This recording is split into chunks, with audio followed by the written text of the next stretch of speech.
వయసుని గౌరవిస్తా, party నాయకత్వాన్ని గౌరవిస్తా. దాన్ని బానిసత్వం అనుకుంటే మీ కర్మ.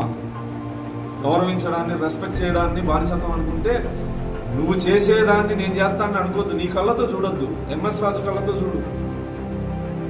పాపం నువ్వు చేస్తాను కదా. మా పిల్లలు చెప్తాను, కౌంటింగ్ నుంచి బయటకు వస్తానే ఏ వెహికల్లో ఎక్కించుకోకుండా వెళ్ళిపోయినారంట ఇద్దరు. మీరు కూడా చూసినారు ముందు మీడియా మిత్రులు. పాపం వెనకల ఎవరో కార్యకర్తలు ఎక్కించుకుంటే పోతారు. దాన్ని బానిసత్వం అంటారు. ఆత్మగౌరవాన్ని చంపుకునేవాడు కాదు ఎంఎస్ రాజు. గుర్తుపెట్టుకో, దళిత జాతి ఉద్దానం గుమ్మాడుతాను. 20 సంవత్సరాలు నేను మాలామాదిగా హక్కుల కోసం ఉద్యమించిన వాడిని. నాకు తెలుసు నా వర్గాలకు ఏం చేయాలో. ఇలాంటి వాడితో చెప్పించుకునేటువంటి దౌర్భాగ్య పరిస్థితులు నేను లేదు.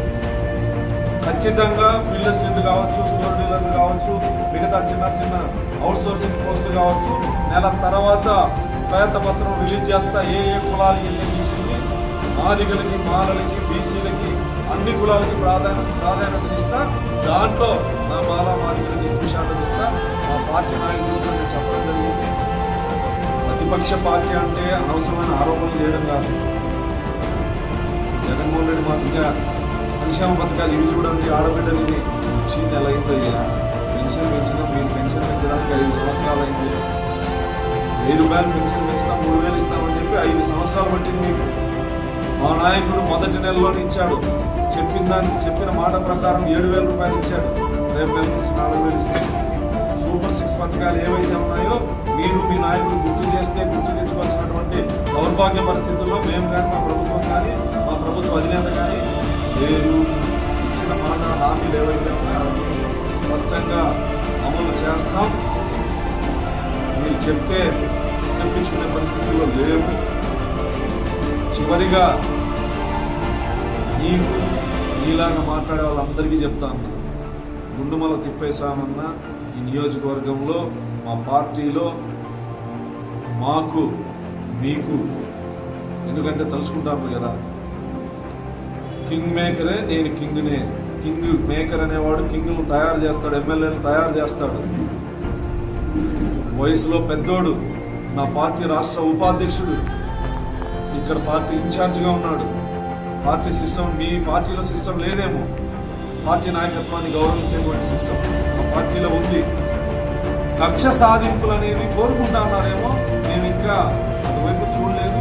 నిజంగా మా కార్యకర్తలు, మా నాయకులు ప్రజల్ని ఇబ్బంది పెట్టిన చోట చర్యకు ప్రతి చర్య ఖచ్చితంగా ఉంటుంది. దాన్ని మీరు కక్ష సాధింపనుకున్నా, ఇంకో సాధింపనుకున్నా మాకు ఎటువంటి అభ్యంతరం లేదు. చంద్రబాబు నాయుడు గారు కక్ష సాధింపు చర్యలు పాల్గొంటారు. కక్ష సాధింపు చర్యలకు మా నాయకుడు మాట్లాడితే, మా నాయకుడు పాల్పడితే ఈరోజు మీ నాయకుడు బయట జరుగుతుంది. టీడీఎల్పీ మీటింగ్లో బీజేపీ, జనసేన, తెలుగుదేశం పార్టీ ఎమ్మెల్యేల మీటింగ్లో చంద్రబాబు గారు స్పష్టంగా చెప్పడం జరిగింది, మీరు ఎట్టి పరిస్థితుల్లో కక్ష సాధింపు చర్యలకి పాల్పడొద్దండి. తప్పు చేసిన వాళ్ళని చట్టం తన పని తాను చేసుకుపోతుంది. తప్పు చేసిన వాళ్ళని చట్టం అరెస్ట్ చేస్తుంది. మీరు ఎక్కడా కూడా కక్ష సాధింపు చర్యలని లేదా గొడవలు, కొట్లాట్లకి మీరు వెళ్ళొద్దండి. తప్పు చేసిన నాయకులు ఉంటే ఆ లిస్టు మాకు ఇవ్వండి, చట్టం తన పని తాను చేసిపోతుంది తప్ప మీరు మాత్రం గొడవల జోలికి వెళ్ళొద్దండి అని చెప్పి స్పష్టంగా చెప్పడం జరిగింది. నారా లోకేష్ గారు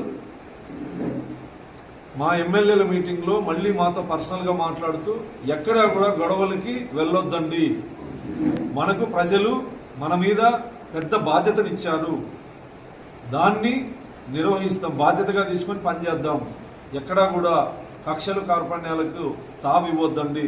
నిజంగా ఎక్కడైనా మా కార్యకర్తలు, నాయకులని ఇబ్బంది పెట్టిండే వైఎస్ఆర్సీపీ నాయకులు ఆ లిస్ట్ ఇవ్వండి అని చెప్పినారు.